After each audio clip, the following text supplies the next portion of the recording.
કરતા પણ કઠિન શિવ ધનુષ્યના ટુકડા કઈ રીતે કર્યા. માર માર કરતા પરશુરામજી પ્રણામ કરીને જતા રહ્યા. આ પરશુરામજીનો પરાજય કઈ રીતે કર્યો? બેટા, આ બધું માણસ કરી શકે એવું કાર્યો નથી, આ તો લોકોતર કાર્યો છે. સકલ અમાનુષ કર્મ તુમારે, સકલ અમાનુષ. માં વખાણ કરવા લાગી, પુત્રની પ્રશંસા. બેટા, તારા જે કાર્યો છે માનવી ન કરી શકે. અડધી ચોપાઈમાં માં આવું બોલી ગયા, પણ પછી માએ લાગણીને રોકી લીધી. થયું કે માતા તરીકે પુત્રના વખાણ કરવું એ બરાબર નહીં. અડધી ચોપાઈમાં બોલાઈ ગયું સકલ અમાનુષ કર્મ તુમારે, પણ અડધી ચોપાઈમાં એકદમ લાગણીને થામી લીધી. સકલ અમાનુષ કર્મ તુમારે, સકલ અમાનુષ કેવલ કૌશિક કૃપા સુધારે, કેવલ કૌશિક કૃપા સુધાર. બેટા, આ તો કેવલ વિશ્વામિત્રજીની કૃપાનું પરિણામ છે. આમ કહીને વાતને એકદમ વાળી લે છે. માની વાત ભગવાન સમજી ગયા. બીજી વાત બહુ મહત્વની કરી રાઘવ, કારણ કે રામાયણની 3 માતાઓ कौसल्या, सुमित्रा ने कैकेयी, उसके अंतरंग में आप जाइए. कौसल्या राम माटे 2 भावનું મિશ્રણ છે. કૌશલ્યાને રામ પુત્ર પણ દેખાય છે અને બ્રહ્મ પણ દેખાય છે. એની કૌશલ્યાનો પુત્ર ભાવ પણ રામ ઉપર છે. કૌશલ્યાજીએ ચતુર્ભુજ રૂપ પણ જોયું છે અને વિરાટ રૂપ પણ જોયું છે અને ખબર છે આ બ્રહ્મ છે. કૌશલ્યામાં એટલે બ્રહ્મ અને પુત્રનો મિશ્રિત ભાવ. ત્યારે કૈકેયી એ રામને બ્રહ્મ માનવા તૈયાર નથી, યાની માનતા નથી. કૈકેયી રામને કેવલ પુત્ર માને. કૈકેયી રામ તરફ જો ખૂબ જ પ્રભાવિત હોય તો એનું મોટું કારણ કૈકેયી એમ માને છે કે આવો પુત્ર વિશ્વમાં નથી. પુત્ર તરીકે જે હોવું જોઈએ બધું રામમાં હતું અને તેથી માં કૈકેયી રામ તરફ ખૂબ જ પ્રેમ રાખે. એ બ્રહ્મ નથી માનતી, પુત્ર જ માને. અને તેથી કૈકેયીના મનમાં એક મીઠું દુઃખ પણ હતું કે આવો મહાન પુત્ર ભલે કૌશલ્યા કરતા મારા ઉપર વધારે હેત રાખે, પણ અંતે કહેવાય તો કૌશલ્યા નંદન, એ કૈકેયી નંદન તો ન જ કહેવાય. અને તેથી કૈકેયી બાર બાર વિધાતાને પ્રાર્થના કરતા કે જો મને બીજો જન્મ મહિલાનો મળે તો હું રામ સિય પૂત પતોહુ. રામ કૈકેયીનો પુત્ર તરીકે જન્મે, આ ગૌરવ મને મળે. આટલા બધા રામ તરફ માં ભાવુક દેખાય છે, પણ એનું કારણ કેવલ પુત્ર ભાવ છે. કૌશલ્યાને પુત્ર અને બ્રહ્મ મિશ્રિત ભાવ છે. પણ એક ત્રીજું પાત્ર છે માં સુમિત્રા, જે રામને પુત્ર નથી માનતી, રામને પૂર્ણ બ્રહ્મ માને છે. પુત્ર ભાવ છે જ નહીં સુમિત્રામાં. એક પ્રસંગ એમ સમસ્યા બની અને हमारे रामचरित मानस में खड़ा है आज तक. आपने कथा सुनी है, पढ़ी है. 14 વર્ષનો વનવાસ રામજીને થયો. રામજી કૈકેયી માને વંદન કરે, કૌશલ્યા માને પ્રણામ કરે, બંનેની વિદાય લઈને વનવાસનો માર્ગ પકડે. પણ રામ સુમિત્રાજીને વંદન કરવા ગયા નથી. બાબાજીએ લખ્યું નથી. 14 વર્ષનો આટલો મોટો વિયોગ રામજીની ફરજ નહોતી કે સુમિત્રાને વંદન કરવા જવું? અથવા તો માની લો રામ ન ગયા તો સુમિત્રામાં આશીર્વાદ આપવા કેમ ના આવ્યા? ન રામ સુમિત્રાજીની પાસે ગયા, ન સુમિત્રાજી રામજીને આવજો કહેવા આવ્યા. એ બંને એ પ્રસંગ એમ ઉભો છે. રામજી જઈ શક્યા નથી, સુમિત્રાજી આવ્યા નથી. કારણ કે સુમિત્રાજી રામજીને પૂર્ણ બ્રહ્મ માને છે. સુમિત્રાજીને થાય છે કે જે શ્વાસોશ્વાસ ચલાવે છે એ આ રામ છે, અને એ રામ જશે એમ હું નજરે જોઈશ તો મારા શ્વાસો બંધ થઈ જશે, અને શ્વાસ બંધ થઈ જશે તો મારું મૃત્યુ થશે. મૃત્યુ થશે તો પછી પુત્ર માટે ધર્મ સંકટ પેદા થશે. વનમાં જાઉં કે મા માટે અહીંયા રોકાઉં, આ માતાની ક્રિયા માટે રોકાઉં તો એક ધર્મ સંકટ આવશે. પિતૃ આજ્ઞા પાળવી કે અહીંયા રોકાવું, મારા પુત્રના ધર્મ કાર્યમાં કોઈ વિઘ્ન ના આવવું જોઈએ. સુમિત્રાજી ગયા નથી અને રામજી વંદન કરવા ગયા નથી. રામજીને ખબર છે કે મા મને બ્રહ્મ માને છે. અથવા તો બીજું કારણ એ પણ હતું કે કોઈની પાસેથી 500 રૂપિયા ઉછીના લીધા હોય અને મુદ્દતે એ પાછા આપવાના હોય, પણ આપણે એ મુદ્દતે 500 રૂપિયા પાછા તો ના આપી શકીએ, પણ એનું વ્યાજ પણ ન આપી શકીએ. કઈ ન કરી શક્યા હોય આપણે, અને પાછી રૂપિયાની આપણને જરૂર પડે તો પછી એ માણસ પાસે આપણે કયું મુખ લઈને રૂપિયા માંગવા જઈ શકીએ? કારણ કે આપણે વ્યાજ પણ નથી ભરી શક્યા. રામજીને થયું જે સુમિત્રામાં એ લક્ષ્મણ બાળપણથી મારી સેવામાં મૂક્યો છે એના પુત્રની સેવાનું હજી હું માને વ્યાજ નથી ચૂકવી શક્યો. મુદ્દલ તો ક્યાં, એની સેવાના બદલામાં વ્યાજ પણ નથી આપી શક્યો. એ સુમિત્રાને સામે જઈને હવે કેમ વિદાય લેવા જાઉં કે માં લક્ષ્મણ મારી સાથે 14 વર્ષ પાછો વનમાં આવે છે, આ બીજું કેમ કરજો લઉં, મુખ કેમ બતાવું? इसलिए वो जा नहीं पाए. સુમિત્રાજી રામજીને બ્રહ્મ માને છે, એટલે તો લક્ષ્મણજીને સૂચના આપે છે, બેટા તારા માતા પિતા રામ અને સીતા છે. તો કૌશલ્યાજી નો પુત્ર અને બ્રહ્મનો મિશ્રિત ભાવ છે.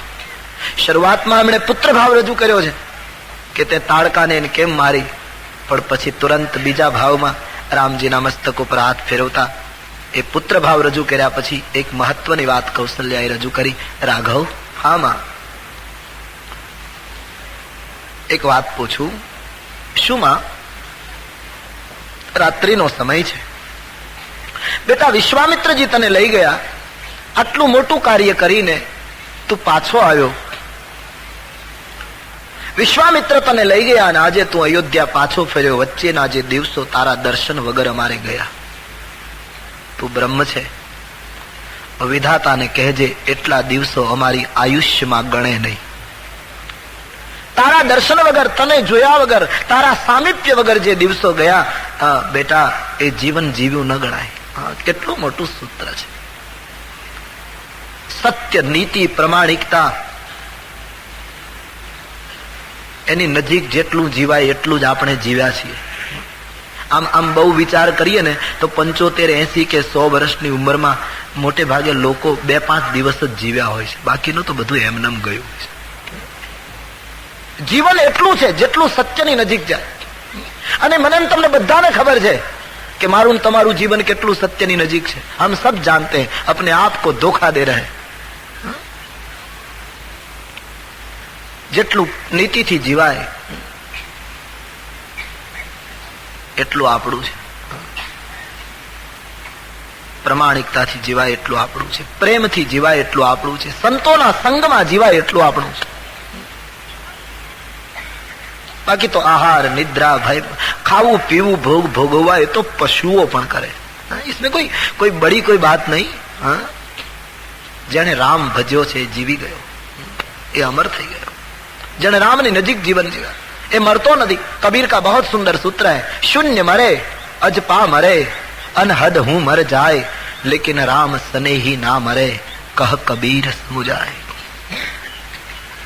રામ કથા એટલા માટે છે માણસ સત્યની નજીક જીવે અને જીવનમાં એક રામ પકડાઈ જાય, એક સત્ય પકડાઈ જાય, જીવન ધન્ય બની જાય. અને જો એ ન પકડાય, એક સાધે સબ સાધો. તુલસીદાસજી લખે છે, તારી નજીક જીવાયું એટલું જીવન છે, બાકીનું બરબાદ છે.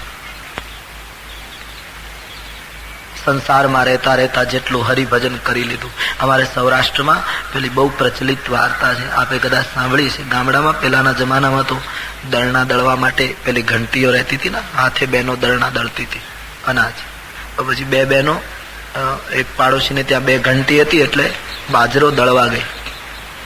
એટલે બંને એક એક ઘંટીમાં બાજરો ઓરે અને આમ દળનું દળે. એમાં એક બેન બરાબર દળતી હતી, પણ બીજી બેનને દળતા દળતા બાજરો ખાવાની ટેવ. એટલે એક ચપટી ઘંટીમાં નાખે અને એક ચપટી મોઢામાં નાખે.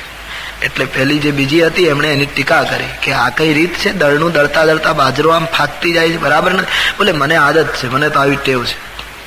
મુબારક. પેલી એ ધ્યાન નહીં આપ્યું, પેલી એ પૂરેપૂરું દળનું દળ્યું અને પેલી બીજી સ્ત્રી હતી એમણે દળનું દળતા દળતા ઘણો બાજરો પોતે ખાઈ ગઈ. બંનેએ પોતાનો લોટ પોતાની વાસણમાં ભરીને પોતાના માથા ઉપર લઈને ઘરે જતી હતી. ચોમાસાના દિવસો હતા, કાદવ કીચડ વાળો રસ્તો હતો, એમાં કોઈ માલ ઢોર પશુઓ નીકળ્યા અને એ બધા એકદમ ભડક્યા, દોડાદોડી થઈ બજારમાં. એમાં પેલી બંને બહેનો પોતાના શરીરને અને પોતાના આટાને બચાવવા ગઈ, એમાં પગ લપસ્યા, બંને કાદવમાં પડી ગઈ, બંનેનો આટો ઢોળાઈ ગયો, બંનેનો બાજરાનો લોટ ઢોળાઈ ગયો. એના બાળકો આ લોટ આવે, રોટી થાય એની રાહ જોઈને બેઠા હતા અને બંનેનો આટો ઢોળાયો. એમાં જેણે પૂરેપૂરો બાજરો દળ્યો હતો એ રડવા માંડી અને જે દળતા દળતા થોડું ખાઈ ગઈ હતી એ હસવા માંડી. પેલી રડતી હતી, એમણે હસનારને પૂછ્યું કે તારો આટો પણ ઢોળાઈ ગયો, તારા બાળકો પણ રોટીની રાહ જુએ, તને રડવું હસવું કેમ આવે છે? બોલે આટો તો મારોય ઢોળાઈ ગયો, પણ મને હસવું એટલા માટે આવે છે તમારા રડવા ઉપર. કેમ? કે બેન તારો બધો ઢોળાઈ ગયો, પણ મારો દળતા દળતા જેટલો ખવાઈ ગયો એટલો તો બચી ગયો, આ તારું બધું જ ઢોળાઈ ગયું. એમ સંસારમાં જીવન જીવતા જીવતા જેટલું રામ ભજન થઈ ગયું એટલું જ બચે છે, એટલું જ આપણું છે, બાકી બધું જતું રહે છે. इसलिए કૌશલ્યાજીનું સૂત્ર બડું સુંદર. ભાઈ રાઘવને શયન કરાવી માં પોતાની પુત્ર વધુઓને લઈ પોતાના શયન કક્ષમાં ગઈ છે.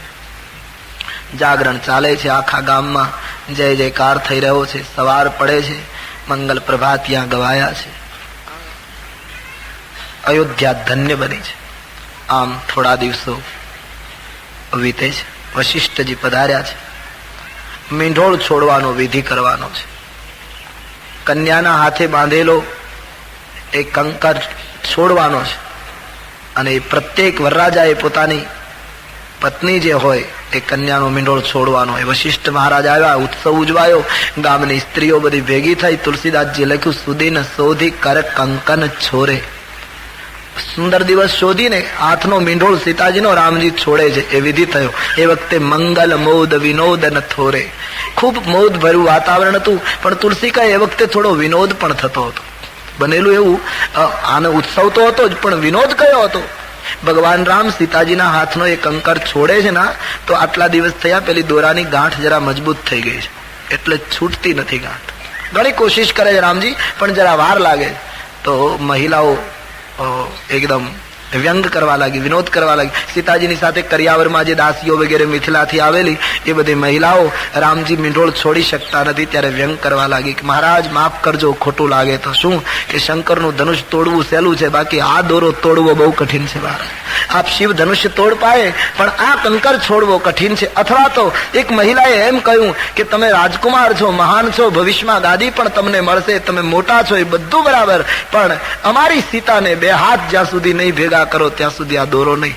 એટલે કે બે હાથ જોડશો નહીં ત્યાં સુધી ગાંઠ છોડવા માટે બે હાથ ભેગા કરવા પડે. એટલે માનો એમ કહે છે સીતાજીને તમે હાથ નહીં જોડો ત્યાં સુધી આ મીંઢોળ છૂટશે નહીં. ખૂબ વિનોદ થઈ રહ્યો હતો. સુંદર વિધિ પૂરો થયો છે અને આમ અયોધ્યામાં બધા જ વિધિઓ એક પછી એક પૂરા થયા. ધીમે ધીમે અયોધ્યા શાંત બને છે. હવે વિશ્વામિત્ર મહારાજ વિદાય માંગે છે. રાજકુટુંબનું કોઈને કોઈ રોજ એમને આગ્રહ કરીને રોકે છે. વિશ્વામિત્રજીએ અવધપતિને કહ્યું, અવધેશ ગમે તેમ તો હું વિરક્ત મહાત્મા, મારે ગ્રહસ્થોની સાથે બહુ ન રહેવાય. કામ પૂરું થયું, હવે મને વિદાય આપો. વિશ્વામિત્રજીની વિદાય ગમતી નથી. એક ત્યાગી સંત છે. વિશ્વામિત્રની પ્રતિભા માટે શું કહેવું. રામાયણમાં લખ્યું છે વિશ્વામિત્રજીએ જયારે વિદાય માંગી ત્યારે દશરથજીના નેત્રમાં આંસુ આવી ગયા. ચરણારવિંદમાં અવધપતિ વંદન કરી બહુ સરસ બોલ્યા છે, મહારાજ નાથ સકલ સંપદા તુમારી. હે બાપજી, આ બધી સંપદા આપની છે. मैं સેવક સમેત સુતનારી.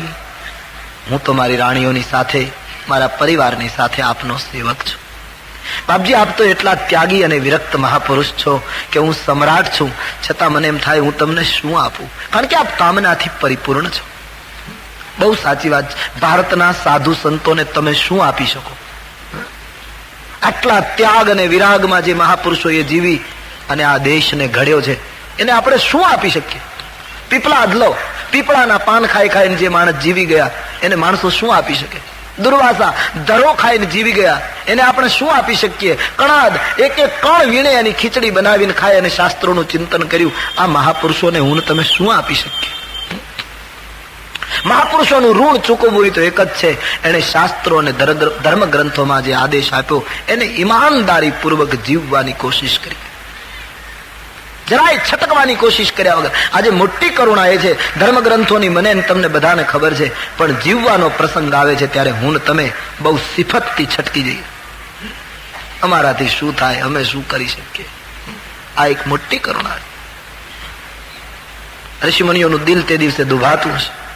અમે નિસરણી એ બનીને આ દુનિયામાં ઉભા, પણ ચડનારા કોઈ અમને ના મળ્યા રે. ઋષિમુનિઓને એમ થતું હશે કે માનવો માટે અમે નિસરણી થયા, પણ કરુણા એ કે કોઈ ચડનારો ન નીકળ્યો.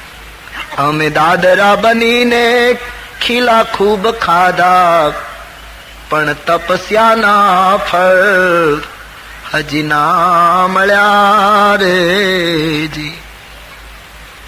બાજરાના છોડ એમ કહે છે કે માણસોના માટે અમે લણાઈ ગયા, અમે કપાઈ ગયા.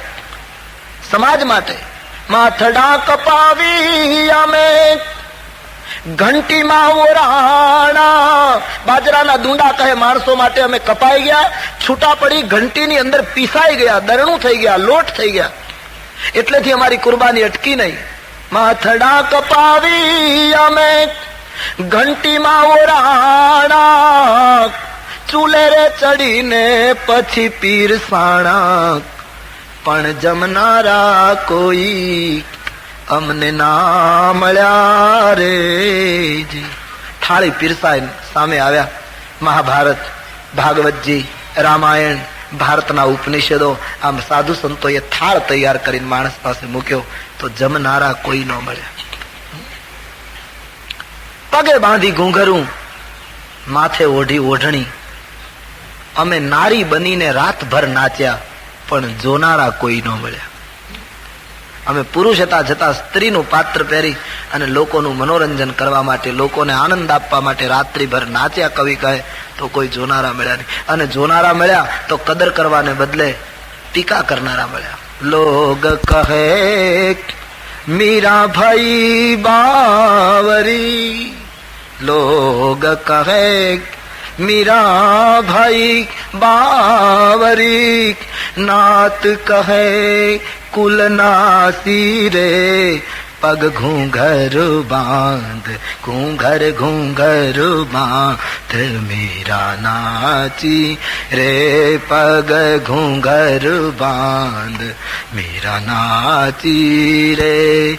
मैं तो मेरे नारायण की, मैं तो मेरे नारायण की खुद ही हो गई दासी रे, पग घूंघर बांध पग घूंघर बांध मीरा नाची. मीरा नाची તો લોકોએ એની ટીકા કરી. લોગ કહે મીરા ભાઈ બાવરી, જોનારા કોઈ ન મળે. સાધુ પુરુષો, મહાપુરુષોએ જે સમાજને આપ્યું છે એનું ઋણ અદા કરવા માટે એમણે આપેલા સૂત્રોને ઈમાનદારી પૂર્વક જીવવાની કોશિશ કરીએ. આ એક જ ઉપાય છે. રૂપિયાથી સાધુઓને રાજી ન કરી શકાય. રૂપિયો કોઈને રાજી કરી શક્યો નથી. થોડો સમય સુખ આપી શકે, બાકી રૂપિયો કોઈને આનંદ આપી શકતો નથી. સાધુ સંતોને રાજી કરવા હોય તો શાસ્ત્ર કહે એમ વર્તો. પણ મોટી કરુણા છે, જયારે સમય આવે છે ત્યારે બધા છટકી જાય. પેલો નહીં, પોલીસમેનના ઘરમાં ચોર આવ્યો. પોલીસમેન સૂતો હતો અને એના ઘરમાં ચોર, જે ચોરને પકડવાનું કામ કરે એના ઘરમાં ચોર આવ્યો. એની પત્ની જાગી ગઈ તો પોતાના પતિને ધીમે રહીને કહે, જાગો, આપણા ઘરમાં ચોર આવે. તો પેલા પોલીસમેને કહ્યું, ચૂપ રહે, મને ખબર છે, હું જાણું છું. તો પેલી પત્નીને એમ કે એમને એવી તાલીમ લીધી હશે છૂપો છાપો મારવાની, એટલે કદાચ એને કઈ ઓચિંતા ચોરને પકડવાની રીત આવડતી હશે, એટલે બિચારી ચૂપ થઈ ગઈ. એમાં ચોર બારીમાંથી નીચે ઉતરી કમરામાં ગયો. પેલી સ્ત્રીનો સ્વભાવ એટલે રહી શકાયું નહીં. કહ્યું, પણ પેલો કમરામાં જાય. બોલે, ગભરામાં બોલ બોલ નહીં કર, મને ખબર છે તું પોલીસ છે કે હું. પેલી ચૂપ થઈ ગઈ. પેલા એ કબાટ ખોલ્યો, દાગીનાની પેટી કાઢી. પેલી સ્ત્રીથી રહેવાયું નહીં, પણ પેલો દાગીનાની પેટી લઈ. બોલે, બોલ બોલ નહીં કર, મેં તને એકવાર કહ્યું, મને બધી ખબર છે, હું બધું જાણું છું. વળી પાછી પેલી ચૂપ થઈ ગઈ. પેલો દાગીનાની પેટી લઈ ચોર નીકળ્યો, બારી ઉપર ચડ્યો. પેલી સ્ત્રીએ કહ્યું, પણ પેલો જવાની તૈયારી છે. કહે, બોલ નહીં, મને ખબર છે, જાણું છું. પેલો કૂદીને જતો રહ્યો. પેલી સ્ત્રીએ કહ્યું કે પેલો લૂંટીને જતો રહ્યો. કહ્યું, મને બધી ખબર છે, બધું જાણું છું. કહ્યું, શું જાણો છો? પેલો લૂંટીને જતો રહ્યો તો જાણું છું એમ જ બોલ્યા. કે ઉઠ્યા કેમ નહીં? બોલે, ઉઠું કેમ, હું અત્યારે ડ્યુટી ઉપર ક્યાં છું. બસ મારી ને તમારી આ દશા છે. રામાયણની ખબર છે કે અમને ખબર છે, મહાભારતની ખબર છે કે અમને ખબર છે, ભાગવતની ખબર છે કે અમને કંઠસ્થ છે, શાસ્ત્રોની ખબર છે કે અમને બધી ખબર છે, અમે બધું સાંભળ્યું છે, અમે કેટલોય સત્સંગ કર્યો છે, પણ જ્યાં જીવન જીવવાનો પ્રસંગ આવે છે ત્યારે કહે મારી ડ્યુટી ક્યાં છે? આ એક જીવનની મોટી કરુણા છે માનવ સમાજની, એક મોટું દર્દ છે. શું આપી શકીએ સાધુ સંતોને? આજ દશરથજી હાથ જોડીને કહે, હે વિરક્ત મહાપુરુષ, હું આપને શું આપું? આજ સમ્રાટ સંતની પાસે માંગે છે. બાપજી હું આપી શકું એમ નથી કહી, કારણ કે મારી પાસે જે સાધનો છે એમાંથી કોઈ વસ્તુ તમને રાજી કરી શકે એમ નથી. આજ એક ચક્રવર્તી સમ્રાટ એક સંતની પાસે માંગે છે, અને સંતની પાસે કેટલું સુંદર માંગ્યું છે. સંતની પાસે આવું જ મંગાય. બાપજી એક માંગણી કરું. શું? બોલતા બોલતા દશરથજી ગદગદિત થઈ ગયા. મહારાજ, હા બાપજી. જ્યારે જ્યારે અવકાશ મળે, તપ અને ભજનમાંથી જ્યારે આપને થોડો અવકાશ આપ લેતા હો, એવા સમયે આપને અનુકૂળ પડે તો અવારનવાર અયોધ્યા આવી મારા સંતાનોને દર્શન આપતા રહેજો. મહારાજ, આપ જેવા સંતો અમારે આંગણે આવતા રહેશે તો અમારા કુળની પરંપરા, અમારી અસ્મિતા ટકી રહેશે. સાધુ સંતોની પાસે આવું મંગાય. આપના રામચરિત માનસમાં એમ લખ્યું છે, સંતના દર્શનથી પાપ ઘટે છે. બિલકુલ સહી. સંતના દર્શન કરો, ગમે તે હોય એની ભીતર નહીં જાઓ. સંત વેશ જુઓ, સાધુને જુઓ, બસ. તમે એને શ્રદ્ધા ના આપી શકો તો કઈ નહીં, પણ ભૂલે ચૂકે અપમાન ન કરો. સંત દર્શનથી પાપ ઘટે છે. રામાયણમાં લખ્યું છે, સંત દરસ જીવી પાતક ટરઈ. સંતનો અપરાધ ઈશ્વર સહન કરી શકતો નથી. સંતની પાસે માંગુ તો આવું માંગો, બસ. અમને દર્શન આપતા રહેજો. દર્શન દે તરહબ મુનિ મોહ. મહાપુરુષની પાસે આટલી માંગણી કરી, અને સંતના જો આશીર્વાદ, સંતની સાચી લાગણી મળી જાય તો આ જગતમાં સંત કરી શકે એવું કોઈ ના કરી શકે. સમજી લો. કઝા કો રોક દેતી હૈ દુઆ રોશન જમી રોકી. મોતને સંતો અટકાવી દે. કઝા કો રોક દેતી હૈ દુઆ રોશન જમી રોકી. ભલા મંજૂર હૈ અપના તો કર ખિદમત ફકીરો કી. જો તારું કલ્યાણ ઈચ્છતો હોય, જો તારું હિત ઈચ્છતો હોય તો કોઈ સંતની સેવા કર, ક્યોંકि કઝા કો રોક દેતી હૈ. એ તો મૃત્યુને અટકાવી દે. બાપજી, આપ દર્શન આપતા રહેજો. વિશ્વામિત્રજીને ભાવપૂર્ણ વિદાય આપી છે. સરયુ તટ સુધી રાજકુટુંબ વળાવવા ગયું છે. વિશ્વામિત્રજીને પણ એટલો બધો ભાવ છે, પાછું વાળી વાળીને રામના દર્શન કરતા જાય છે. એક ત્યાગી પુરુષ એક મોટું મહત્વનું કાર્ય પૂરું કરીને અહીંથી વિદાય થઈ ગયા.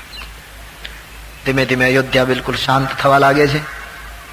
રામ પરણીને આવ્યા પછી અયોધ્યાની સમૃદ્ધિ, અયોધ્યાનો સુખ કયા શબ્દોમાં વર્ણવું? સાક્ષાત જગદંબા જાનકીજી પુત્ર વધુ આવી બેઠા. પછી તો શું કહેવું? તુલસીદાસજી આમ રામજીના લગ્નની કથા બતાવી, એ સુખ અને એ બધી સંપત્તિનું વર્ણન કરી આપણને બાલકાંડની સમાપ્તિ તરફ લઈ જાય. નિજ ગીરા પાવની કરન કારણ રામ જસ તુલસી કાજો. નિજ ગીરા પાવની કરન કારણ રામ જસ તુલસી કાજો. રઘુબીર ચરિત અપાર બારિધિ પાર કવિ કો ને લાગ્યો. રઘુબીર ચરિત અપાર બારિધિ પાર કવિ કોને. મારી વાણીને પવિત્ર કરવા માટે ગોસ્વામીજી કહે, મેં રામ યશ ગાયો, બાકી રઘુવીરના ચરિત્રો તો અપાર, એનો પાર કોણ પામે. છતાંય ભગવાનના યજ્ઞોપવિતની કથા, ભગવાનના મંગલમય વિવાહ અને લગ્ન પ્રસંગની કથા જે પ્રેમથી કહેશે, ગાશે, સાંભળશે બધા. વૈદેહી રામ પ્રસાદ તે, વૈદેહી રામ પ્રસાદ તે, જન સર્વદા સુખ પાવગી. નિજ ગીરા પાવન કરન કારણ રામ જસ તુલસી. કહું આ કથાને કહેશે, ગાશે, સાંભળશે, એને વૈદેહી અને રામના પ્રસાદથી સુખ પ્રાપ્ત થશે. બાલકાંડના અંતમાં આશીર્વાદમાં સુખ મળશે એમ કહ્યું, કારણ કે હજી પહેલું પગથિયું છે. જેમ જેમ આપણે એક એક સોપાન ચડીશું એમ આશીર્વાદમાં વૃદ્ધિ થશે. અયોધ્યાકાંડ પૂરો થશે ત્યારે કહેશે આ કથા જે સાંભળશે એને પ્રેમ પ્રાપ્ત થશે. અરણ્યકાંડમાં જઈશું એટલે કહેશે આ કથા સાંભળશે એને ભક્તિ પ્રાપ્ત થશે. આમ એક એક કદમ તુલસીદાસજી આશીર્વાદમાં વૃદ્ધિ કરે છે. શ્રી રઘુવીર વિવાહ જય સપ્રેમ ગાવહિ સુનઈ. સીતારામજીના મંગલમય વિવાહ અને લગ્નની કથા જે પ્રેમથી ગાશે અને સાંભળશે, તુલસી કહે એના જીવનમાં ઉત્સાહ અને આનંદ ભરાશે. એના મંગલ કાર્યો પ્રભુ નિર્વિઘ્ન પૂર્ણ કરશે. પરમાત્માનું ચરિત્ર એ તો મંગલ ભવન છે. આટલો આશીર્વાદ આપી બાબાજીએ બાલકાંડની સમાપ્તિ કરી. ઇતિ શ્રી રામચરિત માનસે સકલ કલિકલુષ વિધ્વંસને વિમલ વૈરાગ્ય સંપાદનો નામ પ્રથમ સોપાન બાલકાંડ સમાપ્ત. શ્રી સીતારામચંદ્રાર્પણમસ્તુ. બોલો રામચંદ્ર. કાયેન વાચા મનસેન્દ્રિયેર્વા બુદ્ધ્યાત્મના વા પ્રકૃતે સ્વભાવા કરોમિ યદ્ય સકલં પરસ્મૈ નારાયણાયેતિ समर्पयामि. गुरु कृपा थी हमारे लंगड़े जी के अनुग्रह से रामचरितमानस का प्रथम वांगमय पुष्प भगवान राघव के चरण कमल में समर्पित कर रहा हूँ. रामचरितमानस નું બીજું સોપાન અયોધ્યાકાંડ. પણ અયોધ્યાકાંડનો પ્રારંભ કરીએ તે પહેલા 2 મિનિટ बड़े भाव श्रद्धा और आदर से भीतर से भाव से गाइए. અયોધ્યાકાંડનો શુભારંભ કરીએ તે પહેલા ભારતીય મહાત્માઓએ અયોધ્યાકાંડ અને બાલકાંડ માટે પોતપોતાના જે દ્રષ્ટિકોણ રજૂ કર્યા છે, મંતવ્યો, એનું જરા વિચાર કરી લઈએ. મહાત્માઓનો એવો મત છે કે બાલકાંડ એ માનવીની બાલ્યાવસ્થા છે અને અયોધ્યાકાંડ એ માનવીની યુવાની છે. આ જગતમાં જેનો બાલકાંડ બરાબર વીતે એનો અયોધ્યાકાંડ બહુ સરસ હોય.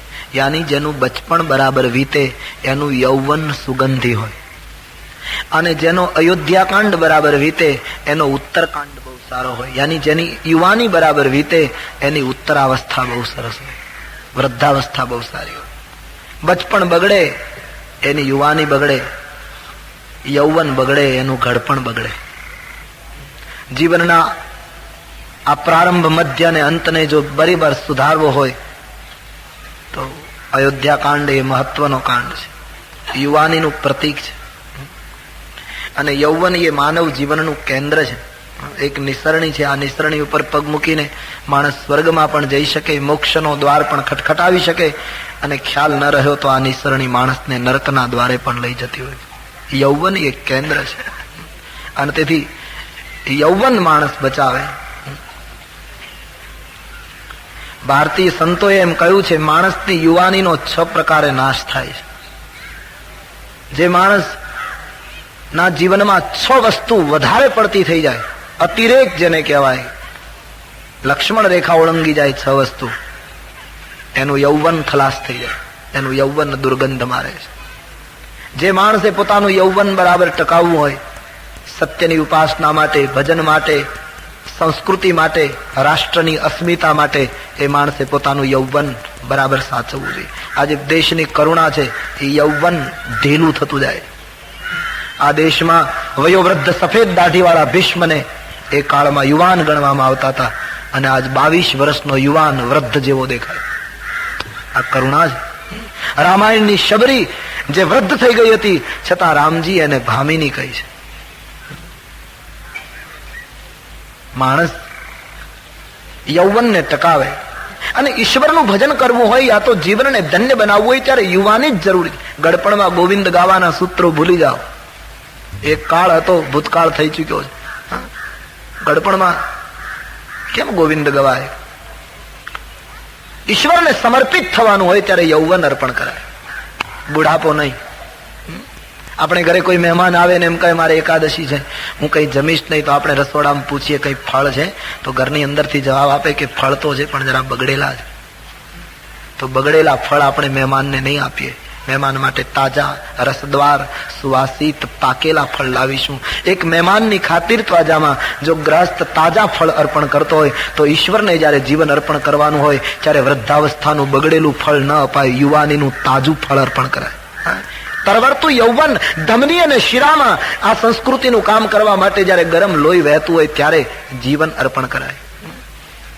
ગળપણમાં ગોવિંદ ગાવાની વાત ભૂલો. મોટે ભાગે એક સૂત્ર આપણે ત્યાં થઈ ગયું. બસ ભજન કરવું, કથા સાંભળવી, ઈશ્વરને માર્ગે જવું, આ બધું ગડપણમાં જ કરાય. ઉંમરનો વિષય થયો. બધા નિવૃત્ત માણસો અમારા ભાગમાં, જે સંસારના એકે કામના ન હોય એ કથાના કામના. જેની સામે મોત હોય એને હવે બહુ કથાની જરૂર નથી. જેની સામે જીવન ઉભા છે એને કથાની બહુ જરૂર. અને તેથી હું સતત કહેતો રહ્યો છું છેલ્લા 10 કે કથાના કોઈ પણ જગ્યાએ કથા થાય છે તો તમે લોકો નિમંત્રણો ક્યાં મોકલો? મોટે ભાગે સત્સંગ મંડળમાં, સ્વાધ્યાય મંડળમાં, મંદિરોમાં ત્યાં મોકલવું જ જોઈએ, એનો ઇનકાર નથી. પણ એ લોકો તો રોજ સત્સંગ કરે છે. કદાચ એને ન નિમંત્રણ મોકલો તોય ચાલે, પણ કથાના નિમંત્રણ તો શાળા અને કોલેજમાં જવા જોઈએ. જે કથાથી વિમુખ થતો સમાજ છે. કાલ ભવિષ્ય કદાચ એવું પણ આવે કે આ દેશના યુવાનને ખબર પણ ન હોય કે રામકૃષ્ણ કોણ. આજે તમે જુઓ મોટા મોટા શહેરોની દિશા નાના નાના બાળકો ભણે, આગળ વધે, એની જરા ઇનકાર નથી, વધવું જ જોઈએ. પણ મૂળ પરંપરા ભૂલી જશે તો તમે નિર્ધન થઈ જશો. કાલ ભવિષ્ય તમને ગાળો દેશે. આજે આપણા બાળકોમાં સંસ્કાર આવે. કથા કામ કરી, કથા જે કરે ને એ બીજું કોઈ ન કરી શકે. કથામાં અદભુતતા. કથા સાંભળો, પરંપરાને યાદ કરો. અમે કોના સંતાનો છીએ? ગંગા અને ભારત વર્ષનું સંતાન નિર્માલ્ય ન હોવું જોઈએ. અને એ કથા એટલા માટે સાધુ સંતો સતત કહેતા રહ્યા છે કે કઈ ને કઈ કથાનું પરિણામ હોય છે.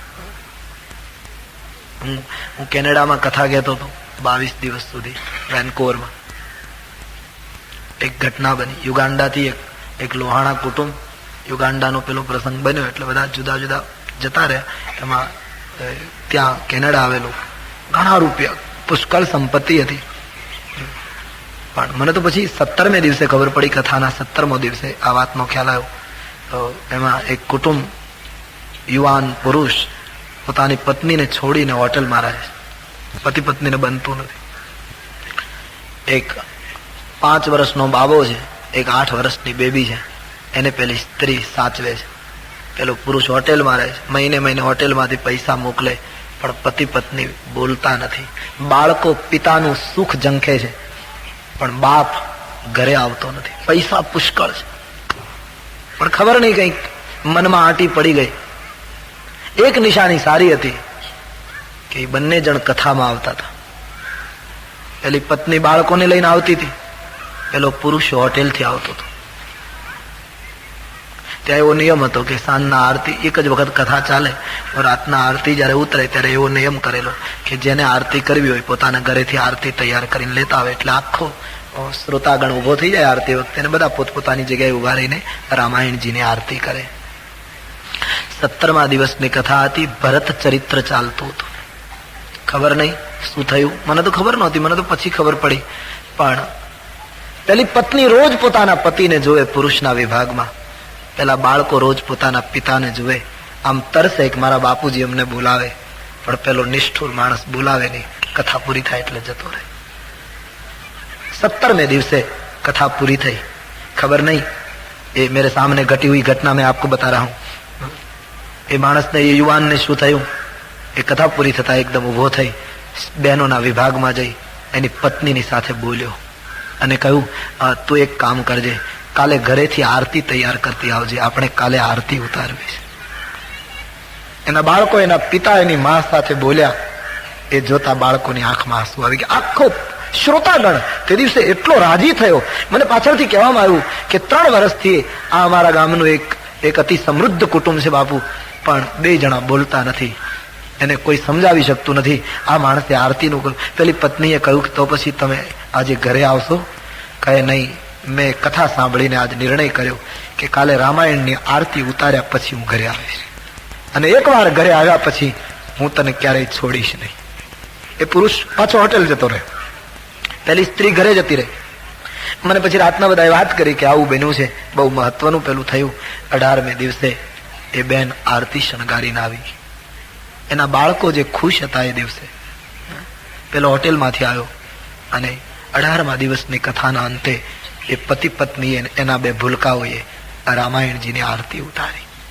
કેનેડાના એ બધા જ શ્રોતાગણોની આંખમાં તે દિવસે મેં અશ્રુ જોયા હતા.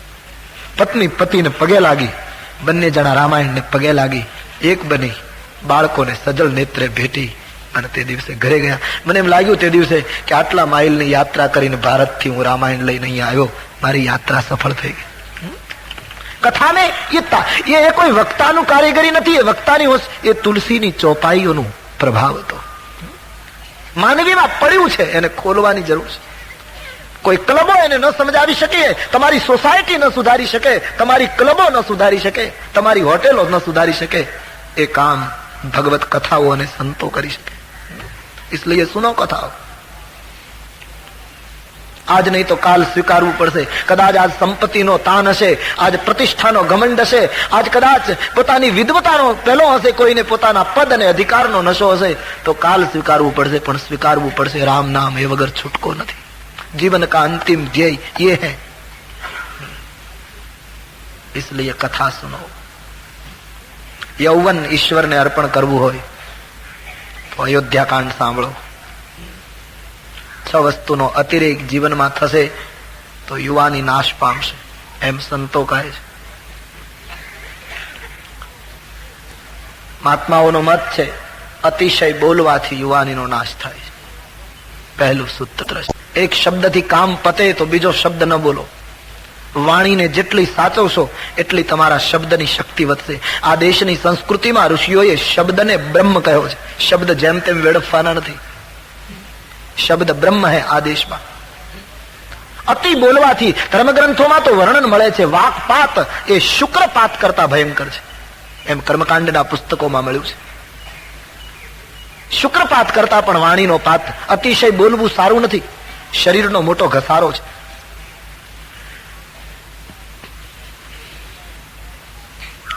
તો અતિ બોલવું એનાથી યૌવન ઘસાય. ઘણા લોકો અમને જેમ કહે છે, પેલું તમને લાગુ પડે, તમે વક્તાઓ 6 કલાક બોલ બોલ કરો. ત્યારે અમારે કહેવું જોઈએ કે રામ ગુણગાન માટે, વાણીની પવિત્રતા માટે, સ્વાંત સુખ માટે અને પરમાર્થ માટે બોલવું, એનાથી યુવાની નાશ ન પામે, એનાથી તો યુવાની દિવ્ય બને. પણ જે લોકો બેકાર બોલ્યા કરે છે એને આ લાગુ પડે, જે કારણ વગર બોલ્યા કરે. કોઈએ રમૂજમાં કહ્યું ને કે અમદાવાદના બસ સ્ટેશન ઉપર એક બેન પોતાના બાબાને લઈને ઉભા હતા ઇન્ક્વાયરી ઓફિસ પાસે. એમણે પેલા માણસને પૂછ્યું કે વડોદરાની બસ કેટલા વાગે મળે? તો પેલા ભાઈ કહ્યું સવારના 5:30 વાગે. તો કહ્યું પછી બીજી કોઈ બસ? કહ્યું બીજી 9 વાગે. બપોરે જમીન જવાય એવી કોઈ બસ? તો કહ્યું 1:30 વાગે. તો સાંજના કોઈક બસ કરી? કહે 5 વાગે. રાતના કોઈ? બોલે રાતના 9:30. આટલા બધા પ્રશ્નો પૂછ્યા. પાછું એ બેને પૂછ્યું કે જેમ અમદાવાદ થી વડોદરા જવાની આટલી બસ, એમ વડોદરા થી અહીંયા આવવાની? બોલે જેટલી અહીંથી ઉપડે એટલી ત્યાંથી ઉપડે. પેલા એ કહ્યું. તો બોલે એમાં લક્ઝરી કેટલી અને સાદી બસ કેટલી? બોલે 2 લક્ઝરી, બાકીની બધી સાદી. કહ્યું સાદી બસમાં અને પેલી બસમાં ટિકિટ ભાડામાં કેટલો તફાવત રહે? પેલા એ કહ્યું બેન તમારે કઈ બસમાં જવું છે, રિઝર્વેશન આપી દઉં. તમે આ મને આટલા બધા પ્રશ્નો પૂછો, તમારી પાછળ આટલી બધી લાઈન છે, તમારે જવું છે ક્યાં? બોલે મારે ક્યાંય જવું નથી. તો આટલા બધા પ્રશ્નો શું કામ પૂછો? કે તમે મારી સાથે બોલો છો ને એમાં મારો બાબો છાનો રહી જાય, એટલા માટે હું વાત કરું, મારા બાબાને શાંત કરવા માટે. આવું જે બેકાર બોલવું છે એનાથી યુવાનીનો નાશ થાય. ભગવત ગુણગાન માટે બોલાય એનાથી યુવાની નાશ ન પામે. તો અતિ બોલવાથી યુવાનીનો નાશ. બીજું, અતિ ચાલવાથી યુવાનીનો નાશ. માણસ અતિશય પંથ કાપે, શરીરને તોડી નાખે, બરાબર નથી. ભજન કરવા માટે શરીર જરૂરી છે. રામચરિત માનસના ઉત્તરકાંડમાં લખ્યું છે તન બીનું બેદ ભજન નહીં બરના. શરીર વગર ભજન કેમ થશે? શરીરને ભોગ પણ ના આપવા જોઈએ. અને કળિયુગ માટે એક કાળ હતો, માણસ બહુ તપ કરી શકતો હતો વર્ષો સુધી. કળિયુગની અંદર શરીરને બહુ ત્રાસ પણ ન અપાય અને બહુ ભોગ પણ ના અપાય. તમે કથા સાંભળી હશે, બુદ્ધની પાસે એક દિવસ એનો શિષ્ય આનંદે બુદ્ધને પૂછ્યું છે કે ભગવાન જીવનમાં સંગીત કેમ પેદા થાય? બુદ્ધે કહ્યું કભી બતાઉંગા. કહેવાય છે કે આનંદ વીણા વગાડવામાં બહુ કુશળ હતો, સંગીતજ્ઞ હતો. એક દિવસ બુદ્ધે આનંદને કહ્યું આનંદ જરા તેરી બીના લેકર આ તો. પેલો વીણા લઈ આવ્યો. बुद्धे वीणा ना तार एकदम ढीला करी नाख्या और आनंद के हाथ में देते हुए कहा कि जरा एक राग बजाओ, सुनाओ कोई गीत. तो आनंद हसी पड़्यो.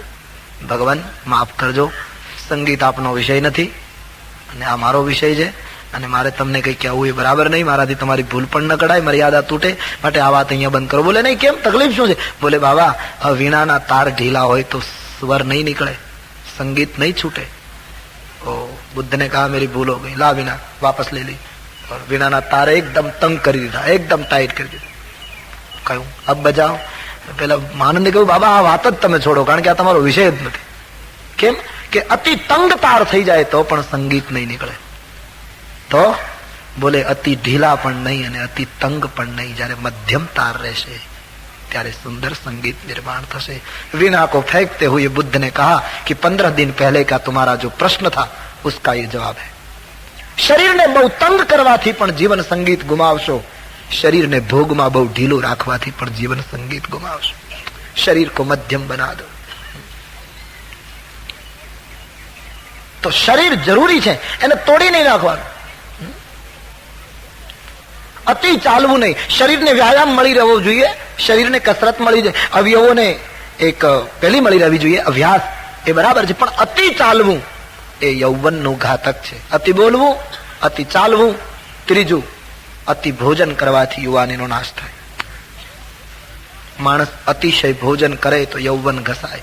અતિ જમવું નહીં. શરીરને પૌષ્ટિક તત્વો મળી રહે, શરીરનું સ્વાસ્થ્ય અને શરીરની શક્તિઓ સચવાઈ રહે એવો માણસ ખોરાક જરૂર લે, પણ અતિ ભોજન માણસના શરીરને તોડે છે.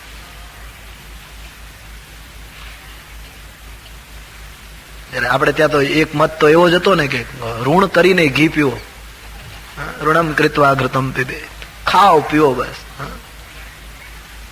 નહીં, અતિ ભોજન કરવાથી યુવાનીનો નાશ થાય. ભજન વધારો, ધીમે ધીમે ભોજન ઘટાડો.